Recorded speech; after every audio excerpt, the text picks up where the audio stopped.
mag-unboxing tayo ngayon. This is my first ever book. Simula nung nagsimula akong mag-write ng mga stories. Year 2019, naalala ko, year 2019 akong nag-start. Pandemic yun. So, nag-try lang ako magsulat. And then, ang dami kong mga readers. So, doon na parang, okay pala yung mga ginagawa ko kasi na-appreciate nila.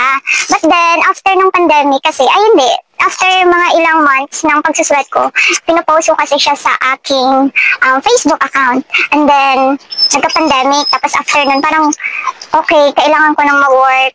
Kahit pandemic that time, pumunta ako ng Manila. At doon na nag-start na never na akong nakapag-continue sa pagsusulat. And ngayon lang, ngayong year, nag-start ako. Sabi ko, try ko nga gumawa ng book kung pasok ba. And nakagawa nga ako ng book and naging registered author na rin ako. So sa mga gustong maging registered author dyan. So, pasensya na guys kasi sobrang pasaway ng aking aso. Gusto niya rin mag-vlog. So, sa mga gustong maging registered author dyan, comment lang kayo. Tuturuan ko kayo ng step by step. As long as may maipapakita kayo, nagsusulat talaga kayo, may mga readers talaga kayo, at ma-meet niyo yung requirements na ni MBBB. So, ayun na nga, let's start. Mag-unboxing na tayo. Pero, nandito yung isa. Naku, makapag-unboxing. Kung nandito siya, tingnan mo naman yan. Tingnan mo na pangalan niya ay si Nana. Wala kasi dito ang dada niya, kaya sa akin siya. So, let's start! Excited na ako makita! So, ayan na nga. Pinadala na to. Yung ano ko kasi publisher is taga Cebu. So, pinadala niya.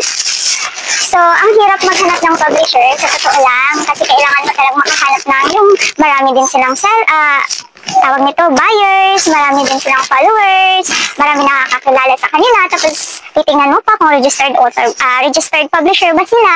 So yun nga, nakahanap ako, and luckily, nagawa ko na nga ako yung first book, at ito na lang, mag-unboxing na tayo, excited ako!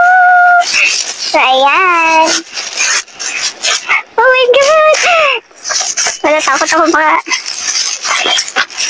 So, sa mga gustong bumili po, mag-post po yung link. So, this is it.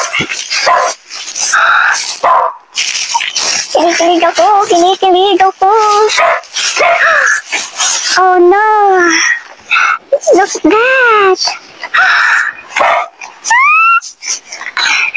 Look at that. Look at that! Oh my God! Ang ganda! Sobrang ganda guys! Oh my God! Tingnan nyo naman yan! Oh my God! So, sa mga gustong bumili, visit nyo lang ang aking Facebook page. Nakapost po doon. Ipopost ko po yung mga link kung saan nyo pwedeng bilhin to. And, tada! Ang ganda niya guys! So, ayun na nga. So, dito lang po muna. Thank you for watching. Please like and subscribe kung nagustuhan nyo itong channel na to. And gusto nyo maging writer, katulad ko gusto nyo maging author, katulad ko gusto nyo maging registered author, just comment below and tuturuan ko kayo. Bye!